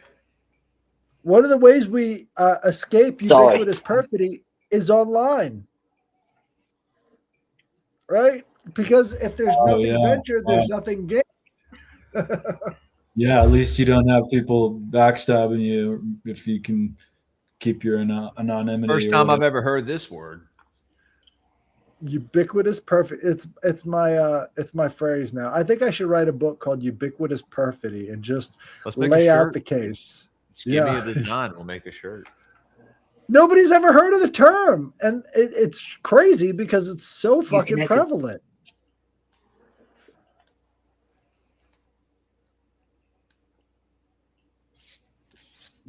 So are we coming through the good this time? Yeah, man. All right, cool. Sorry, the computer pretty much shared out on us, so now we're on my phone. Nice. Yeah, I was responding, so. Well, I want to hear your response. What do you think about ubiquitous perfidy? I'm not gonna lie, that entire talk y'all were having, I wasn't here for. So all I know is perfidy is lying under oath, right? That's part of it. Yeah. What's the Marine motto? Semper Fidelis, always faithful. Right? And perfidy is the exact opposite of fidelis. So, a Jody. You betcha. Do you guys know about Jody? What do you mean, backdoor Jody, dude? Backdoor Jody, you got it. Yeah, it's the yeah, guy that's who how we sneaks know. in Oh, there. rotten crotch. The back door, dude. What, dude? I fucking chopped Jody's head off a long time ago. I fucking blood eagled him in my backyard. Fuck girl. When I was a kid. No, but yeah, he's never existed in my life. Thank God. Like I said, when I was a kid, you know, you live and you learn. But Sam's gone again. No, he's not. He just, I guess he's trying to. All right. Sorry. I think there are things worth more than money right now. And if you don't have the vocabulary to understand and identify it, then you're always just going to be controlled by money. You know what I mean? Unfortunately, we you know, you need money to live in this society, right? Now, not in a more I guess you could say organized or you know, like a township or a village, right? Probably be a little easier. You'd have certain jobs. People would have their roles, and you'd be able to you know, like contribute to society as needed. And also barter for goods, right? Everyone, like the person who brews the beer drinks with the whole town. You know what I mean? Like, this is a thing that, you know, goes back to our old tribes and clans living in the forest and in the mountains, you know, not in the desert Europeans. Actually, I have a genuine question, which all of my questions tonight have been genuine. But have any of you gentlemen heard of the Kyoto incident? Kyoto incident? No. Not Kyoto, but Kyoto. So it's Kyujo. I don't think so. So it is a failed coup d'etat of the Emperor of Japan. So this is like the very last few hours of the empire, the imperial Japan. So this is like right at right before the nuking. No, yeah, this is right before the emperor surrenders. And the emperor of Japan, like the bloodline is still the emperor. Like it's still, like his grandson is the emperor today, and they are still viewed as living gods. Yeah. It is a failed coup d'etat of the. Actually, the last emperor of China was a child, and if I'm not mistaken, he was exiled, if not killed. Oh well, I mean that. But I don't know what happened there, but if you go back to like the Han Dynasty, dude, those warriors and kings were viewed as like, you know, this guy sent from the gods or from God, you know, to save them, lead them. The first emperor of China, like the first emperor of China, the Yellow Emperor was allegedly, like according to legend, he is the direct descendant. His father was a golden dragon, and which I find awesome. The fact that one of the bloodiest wars in Chinese history is because one dude woke up one day and said, "I'm Jesus' long lost brother," and then like half of China went to war on his behalf to put him on the seat of emperor. So the Chinese be doing weird things. But funny enough, bloodline. Huh? I think when Jin the Ninja was on here, he mentioned the whole like some family that actually like technically says they come from some dragon bloodline or some shit. Fucking weird. It's the Yellow Emperor. He was of China. He's the only one that I know of. But he was said to be the son of a dragon, which by law in Hong Kong, this is by law in Hong Kong. Sections of skyscrapers have to be left empty, like as ways for dragons to fly through to go to and from the mountains, which is fucking phenomenal. That's even a thing. Like the structure, it's a skyscraper that is standing, and it has a big ass section like a Jenga piece missing, so that dragons can fly through it. Which the dragon is the only quote unquote mythical creature on the Chinese zodiac. But getting back to the Kyoto incident, happened the night of August 14th and 15th. It was orchestrated by the ministers of war of Japan and many of the imperial guard. So like the emperor's like elite guards and everything. The objective was to place the emperor under house arrest, destroy the surrender tape, assassinate the Dovish Prime Minister Kentaro Suzuki, and the officers murdered Lieutenant General Takashi Mirai of First Imperial Guard and counterfeited a order of effect the to Tokyo Palace as a cover to place the emperor under arrest. It failed to convince the high command of the military. The end result, it ended up with 4 suicides and 2 kills. The kills is Lieutenant Morai, and it didn't mention the other kill, but the two the two of the famous suicides is General Anami and God Tanaka. So I think that's the fact that they actually tried to overthrow the emperor, which they failed, and even then, the emperor still surrendered. But because he surrendered and his cultural importance, the fact that he lost all of the emperor pretty much lost a lot of his rights, a lot like the monarchy did in Britain after World War I.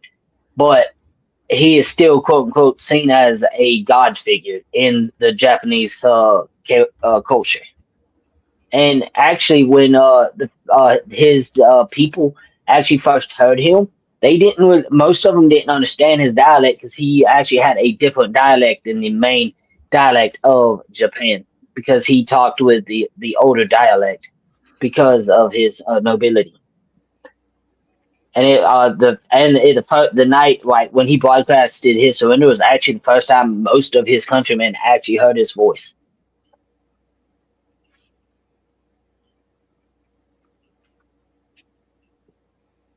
That's it. So you know what sorry, just because you got me thinking about something else I always thought was weird. I always thought that I think most people here will agree that like World War II or even prior to that, it was like occult shit going on. And at one point, the Soul Society. Yeah, I think it was maybe even prior to that. What I'm just talking about is when Italy invaded. When they went into Ethiopia, and they took an obelisk, the Line of Judah. So I mean that's like occult enough to me. But like one thing I thought was interesting about that is at the time that they did that, the person there, whoever was in charge, technically is saying that they are actually from the Solomonic bloodline. Wow. So I always wondered if that was something to do with it as well. Because if you even start thinking of Solomonic magic, you will start seeing a hexagram a lot too. Oh yeah, boy. Yeah, dude. I pointed this out on tinfoil hat. And Nick, what are you doing? That's my line. What are you doing? I pointed this out on tinfoil hat and got a little bit of pushback, asking if that was just what it was turned to, or if that's what it always has been. The Golden Dawn was using that as a magic image before World War II. I think that's what it's always been. I mean, there is always. Look, it's a hexagram for a reason. Right, it's created for a reason, and so Yeah, so Guys, many people can we believe talk? World War II. Can we really dig into the Saturnian symbolism? Because I think a lot of this stuff is really lost on a lot of people. When we talk about Saturnian symbolism, when it comes to the cube is the hexagram turned on its side. When you're looking straight ahead at the corner of a cube, it forms a hexagram, right? Mm-hmm. And when you put the cube on your forehead, like they do in Japan, when you're talking about these hawk or not hawk, but the crow-faced, what are they called? The crow-faced. You know it. I do. I can't think of their name. They're like chicken ostriches looking motherfuckers. But like the beak of a chicken, but the feathers are like all puffed out. No, Praxis. no, that's not the chicken. It's specifically the crow. These were the crow men. Crow. They were part crow, part men, and they were Buddhist monks that lived on the side of mountains, and they had a little cube on their head and It's the Klasu Tango. Oh, dude, the True. Well, instead of Jews put cubes on their head. Tengu. Yeah, Yes. dude. Okay, I didn't know what you It were is talking the Tango. And the Japanese. Funny enough, Let me pull a picture of this up. Hold on. I have to pull Tengu. pictures of the Tengu up. if I could, I'd actually drop the. Look, this is a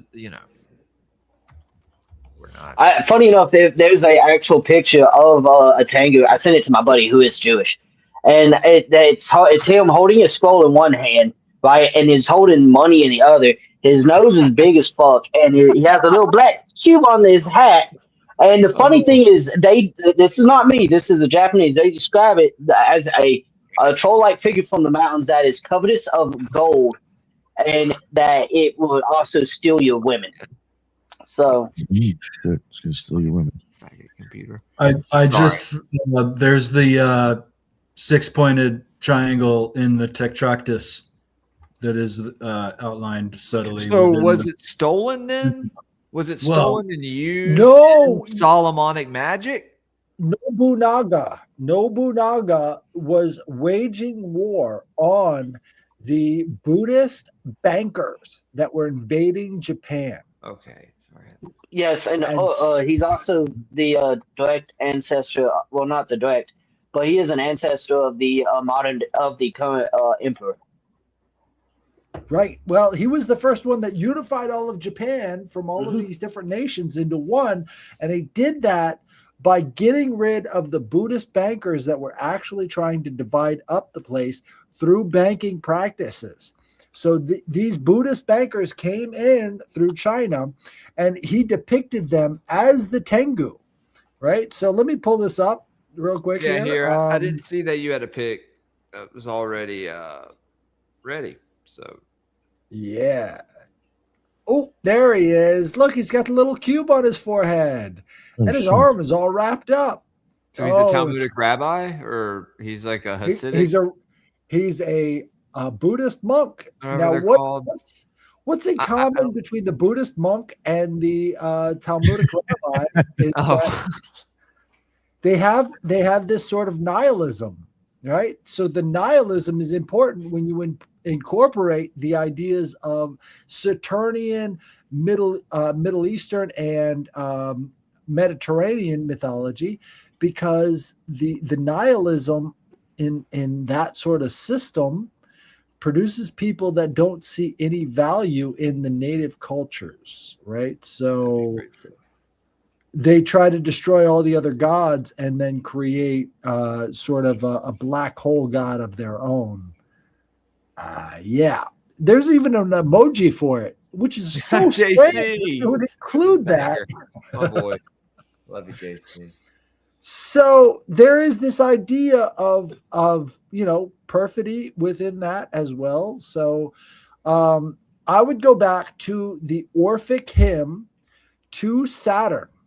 The Orphic hymn to Saturn calls him the god of perfection and decrease.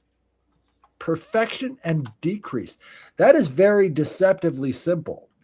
What does perfection and decrease have to do with each other? If it's perfect, how can it decrease?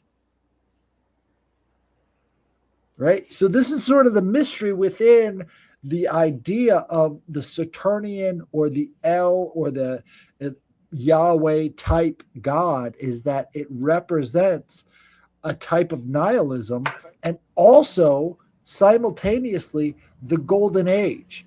So if you look at the book of Genesis, when they're talking about Adam and Eve, they're living in the golden age where they can unite with the God as soon as they want to.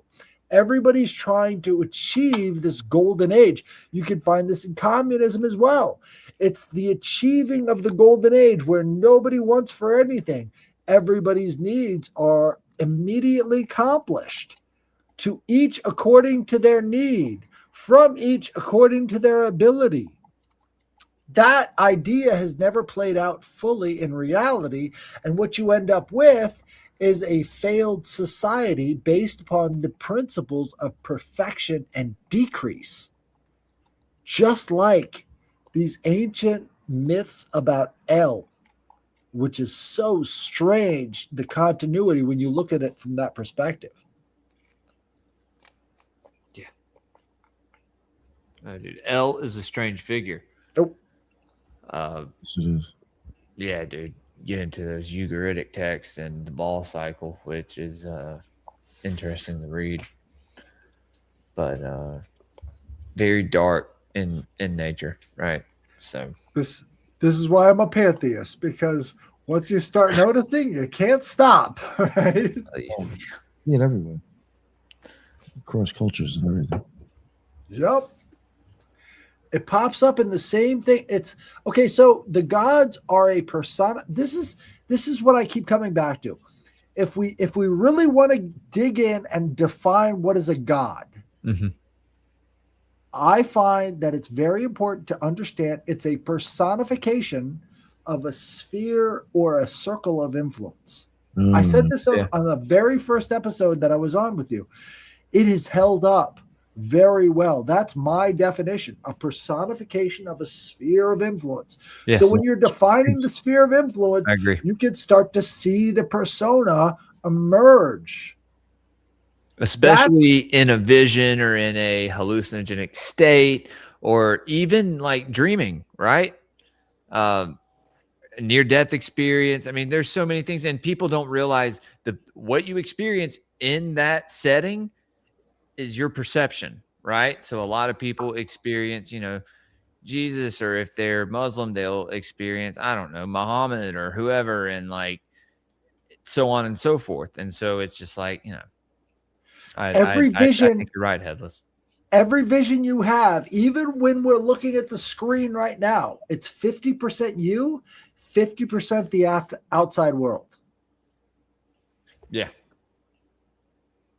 People don't realize how strong their mental body is, man. And I tried to explain this over episodes and episodes and episodes. And I feel like some people are lost on it, and that's fine if they don't get it. It's not for them. But I've experienced it. And I know other people have, and I know it's the knowledge that has been told and passed down about it is very old, goes back probably thousands of years through tons of cultures. And so there's truth there, right?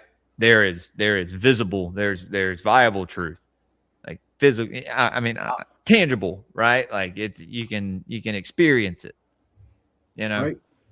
We are experiencing. I have a question for you, Dylan. Yeah, man.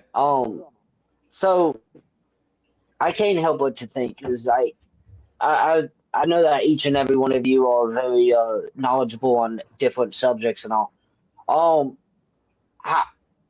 How do y'all feel? Like, do y'all think that the possibility, because the whole thing about the universe is everything is connected. You have the spirit world and the spirit realm, whether that is heaven, hell, or what have you. Personally, I believe there's heaven. I believe there's a hell, but I also believe there's an actual spirit, other type thing where things play into this world that we cannot always see.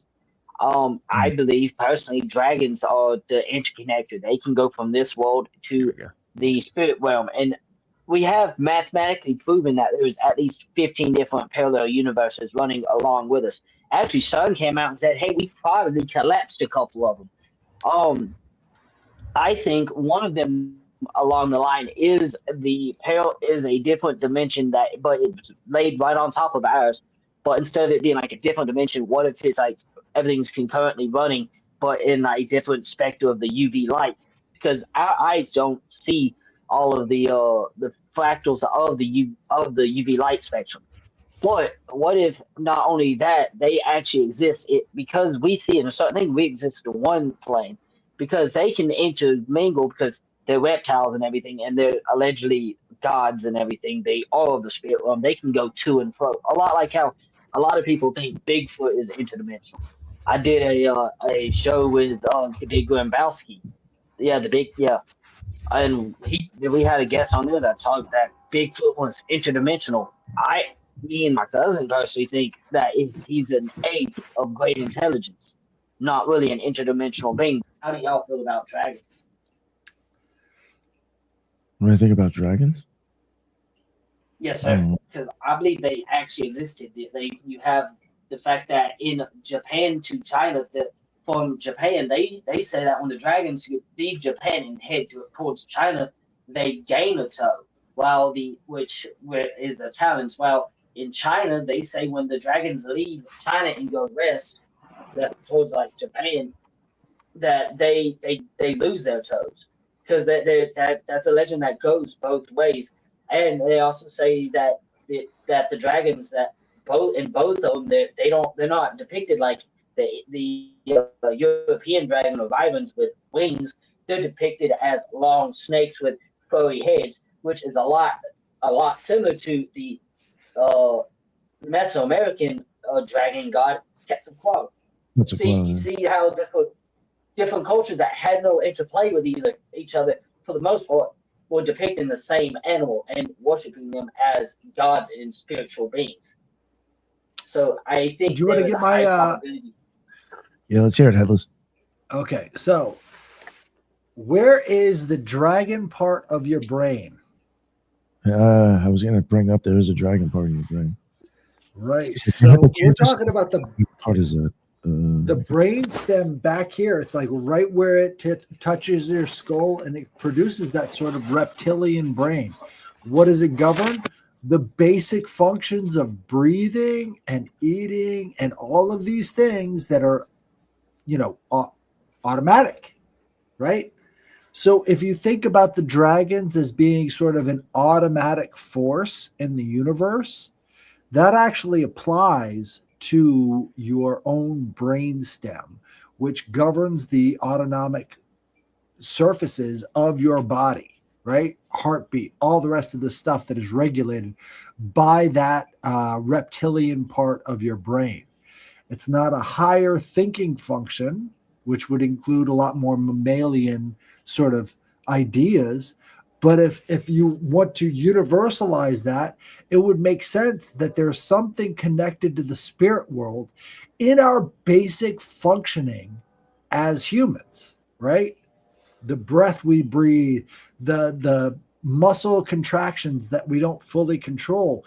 There is the idea that the dragon is in us at a primordial level. And so for me, the idea of the dragon is also ubiquitous. It's the drive to continue living in any way, shape, or form that is necessary. Yeah, I would I just want to piggyback a little bit off the Headless.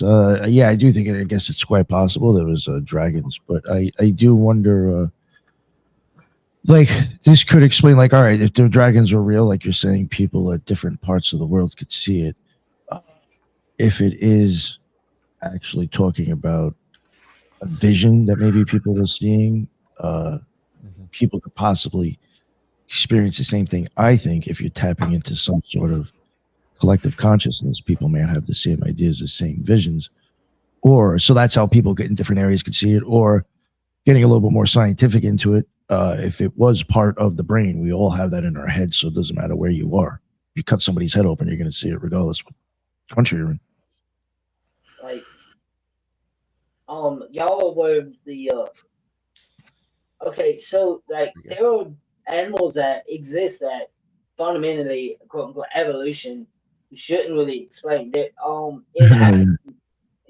in Iran and Iraq there's a snake. The I want to say it's the spider-tailed horned viper. It's a viper with it's at the base of its tail. It has this thing that looks like a spider, and it will move its tail in figure eights, and to as a way to lure uh, prey there, because so they'll go after the quote unquote spider, and then it shoots out, and it's a venomous snake. It's a viper, but I think that there's, and even in that parts of the world, it talks about the angels falling down, the Watchers, and they start mating with the animals and fucking they're corrupting all of creation. What if what they did is lead? That's probably limited of it, but what if through their genetic fucking with that they created the dragons? You know what I mean? Oh yeah, I wondered about genetic manipulation, even on people and animals. Because in the past. the snake I'm talking about has me thinking, what? That's a living. That's an actual chimera. Because that it's a snake, but at the end of its tail is a spider. It just makes no sense to me. Does it have legs? No, but actually, funny enough, the T-Rex, they're thinking now that the little arms, because their bones were hollow, Or they wings? think maybe they were wings. Yeah. Yeah. That would I make got sense. something for you. So, what if you are what you eat? So, both the viper and the spider and the bird are all parts of you, right? So, think about the pineal gland. It's hanging over another surface that it's releasing hormones into, right? So, If it's our not calcified. right, well, there you go. Right.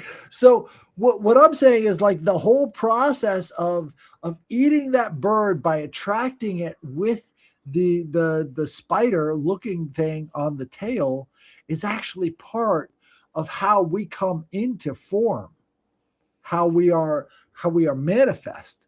And these parts are put into the brain after years and years and years of development of using those same processes to change into something else. Again, we were talking about that liminal space earlier. It's like, what better liminal space is there between the kill and the eat? You know, it's interesting. That could change the shape of who we are and how we think. I learned some qigong from this Chinese guy who didn't speak any English, and he was very convincing in the idea that there were dragons and essentially snake-like beings of non-physical origins that were everywhere and of different all different sizes. And I mean, that's take it how you want it, but also in a more photographed sense, what are these snakes that are might be in the upper atmosphere? Have you guys ever seen these? I mean, that sounds crazy when I say it, I hear it out of my mouth, but there are these Snakes that fly. Conscious plasma, right? Like Okay, conscious I don't know plasma what, taking I don't know what form. it is. Yeah, but something. Right. So, have you ever heard of the conscious plasma theory, Webb? I have not. I cannot. Go for it. We've talked about it a few times on the show. The idea is right. So, like, the idea is that maybe plasma is the conscious taking shape of life in the atmosphere, right? So we have all of these UFO experiences and all these other things. What if that is a type of thought that is then transmitted into the matter that creates these connections and strings of electrical impulses, right? So what we think of as UFOs, what we think of as these unidentified objects and all these strange things in our atmosphere. What if that's a reflection of some sort of conscious idea that is then organizing form into these different shapes based upon, electrical impulses and all the rest of this stuff? So you've got also ball lightning. How does it form a ball? What is the ball if not for a type of toroidal plasma? Did you right? say ball? Ball. So you've got these ball lightnings that. Go ahead. They're talking about ball lightning and UFOs. Have y'all heard of the Foo Fighters from World War II? Not the band that came from Nirvana, but the actual the quote unquote original UAP from the 40s, which the pilots were like, "Hey, these things are happening," and the Army Air Corps officers like, "Yeah, we know they're happening. Don't worry about it. Just don't shoot at them." But like they were outrunning our P1, I want to say it's P-51 Mustangs. They're outrunning them. They're outrunning the twin fucking engine interceptors. Like they were outrunning our fastest planes at that point in time. Like, which funny enough, I did an episode about a UFO crash in the 1890s. So I think it's funny that the band Foo Fighters would be so influential in our generations, and it's basically what they're talking about is something so unknown that these pilots didn't have any words for it. They just sort of came up with their own words, and then that became this sort of influential, inspirational force for a lot of bands and a lot of inspiration. I think when it comes down to it, the idea of these electrical impulses in our brains forming their own neural network and connections could have something to do with how maybe plasma forms consciousness, right? So maybe the eyes are a type of plasma collectors. It's all electromagnetic spectrum. That's what light is, essentially. So what if the unexplained and the unknown actually expands our brains in such a way that brings us this inspiration, and that stuff has a form all its own, maybe not completely formed within our reality, but a little bit changed from just being the standard universal background noise.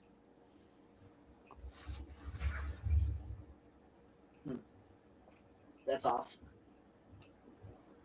But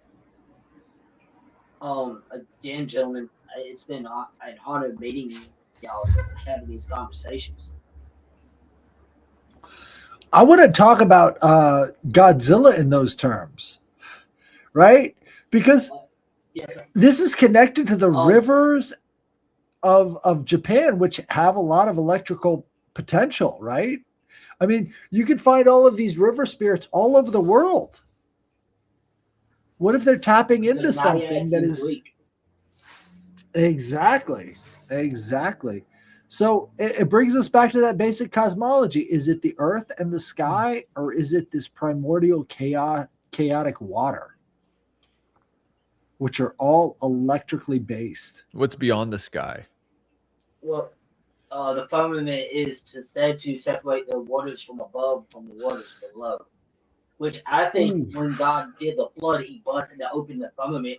The ocean, the waters above came crashing down. That's why it rained for 40 days and 40 nights. And that's why we have the quote unquote ozone layer now. I believe that's the whole where God said, you know what? Y'all are in a snow globe, fuck y'all. To whack. Y'all should have listened. And that's how we have the ozone layer. In my personal thought process. Have you ever heard of Deucalion and Pyrrha? Negative, Ghost Rider. Deucalion and Pyrrha is the Greek form of the Noah myth. And so Deucalion and Pyrrha. Gilgamesh. It's very similar. They took a lot from Gilgamesh. I was actually reading tonight about Lucifer. Lucifer is an interesting concept that came out of the Mesopotamian. Originally, the Greek thought was that the star of the morning and the star of the evening, the Hesperides and the Eosphorus, were two different stars, right? So what it turns out is that Venus will appear in the sky in the evening 1/3 of the year, and the star of the morning will appear in the sky during 1/3 of the year during the morning.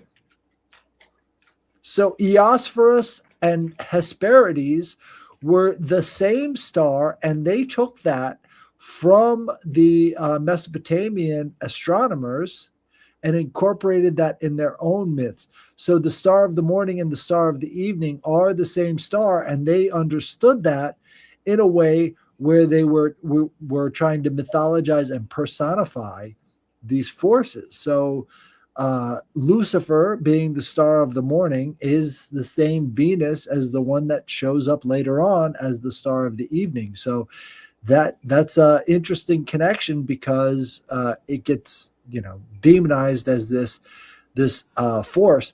But if you think about the star of the morning, it shows up before the sunrise, and it gets brighter and brighter before the sun completely comes up.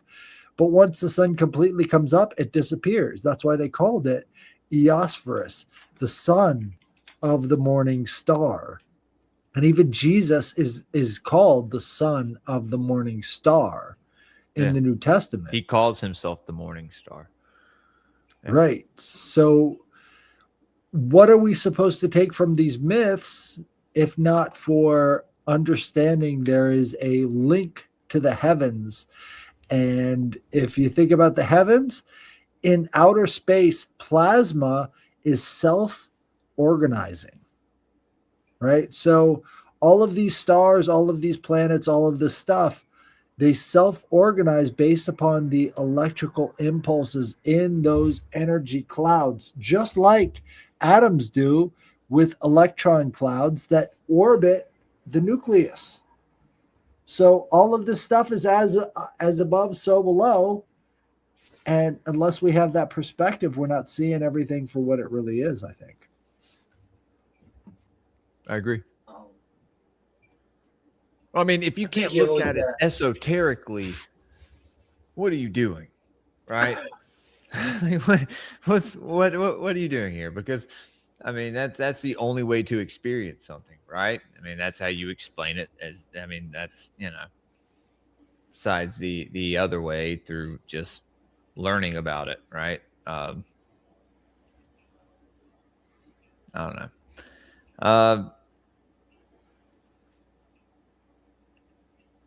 Personally, I think you gotta keep an open mind, because at least an open mind, that way you can get a new perspective and a new look, so you can better understand what the topic. You know what I mean? Like, right. If you just keep the same view and the same set of eyes, or the angle of view on something, you'll never grow as a person, and you'll never grow for a better understanding. Absolutely. Strings of fate. You're not living. Strings of fate. We're doomed to cyclicality if we can't expand our perspective. Our perspective is only 50% of the universe. The other 50% is the outside world. And if we can't identify and personify with that outside world, we cut ourselves off from growth and change. Right. And your spiritual path, a path is something that you walk and you traverse, and it goes through winds and turns and changes. And, and this is, I mean, I just don't understand people who can't recognize that, but they recognize the exoteric only. And it's just, I don't know. It's like recognizing something that's completely hollow, right?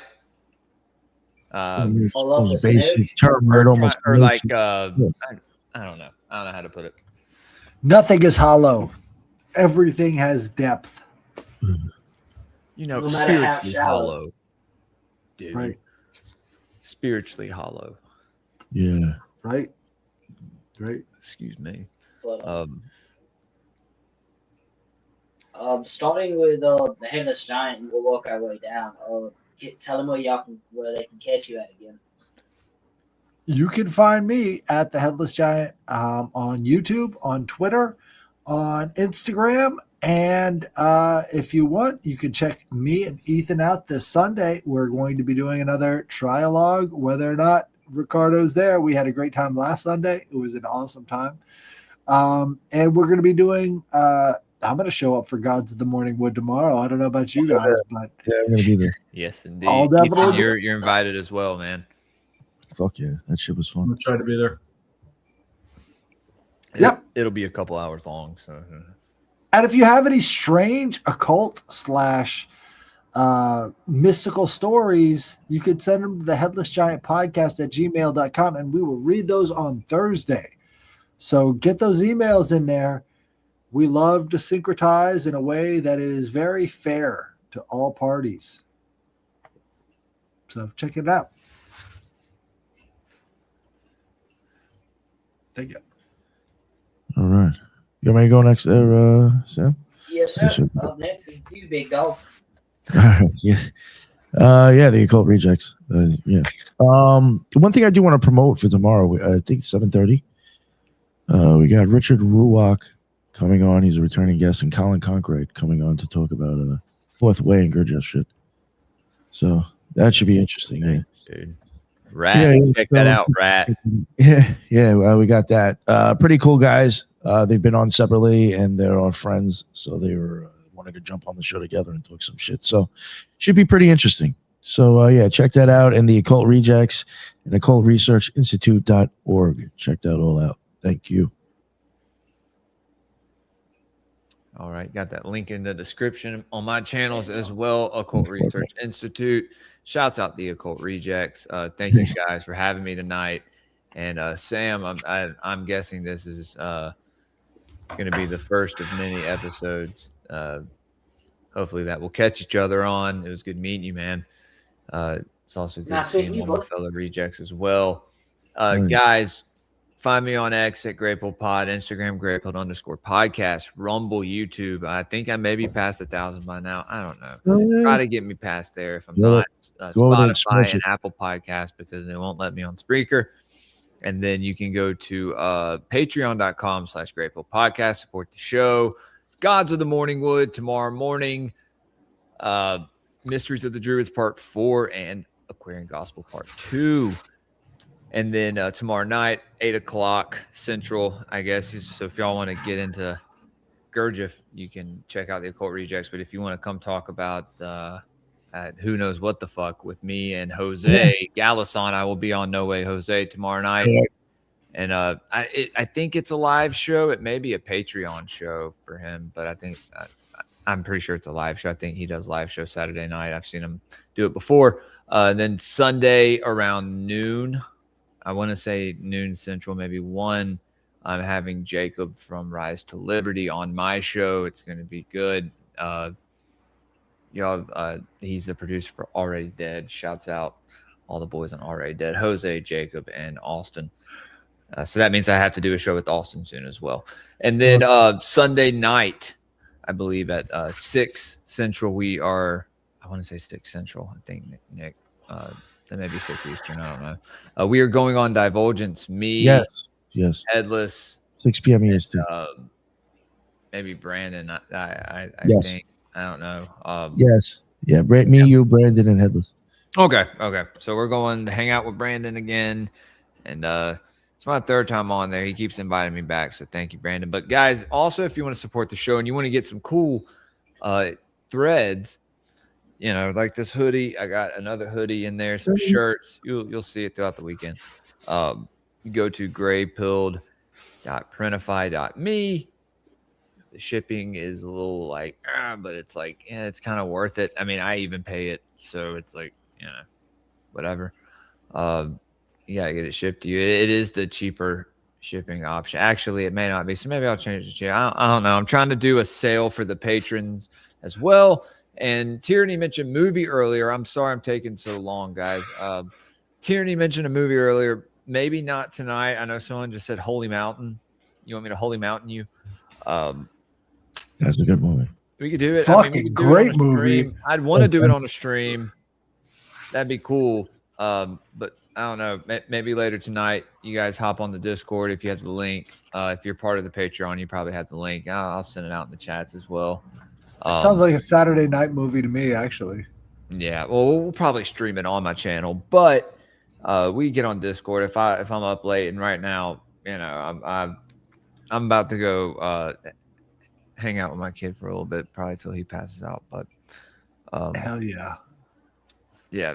Thank you guys again. This was fun. I love shows like this. So more of this. I like it. Yeah, well, thank you so much, Sam. I appreciate you. That was awesome discussion, and guys, always great talking with you and seeing you. Ethan Indigo Smith on all the social media. I'm a writer, author, and several books out there on the Global Com. So yeah, easy to find, and yeah, see you Sunday, if not sooner.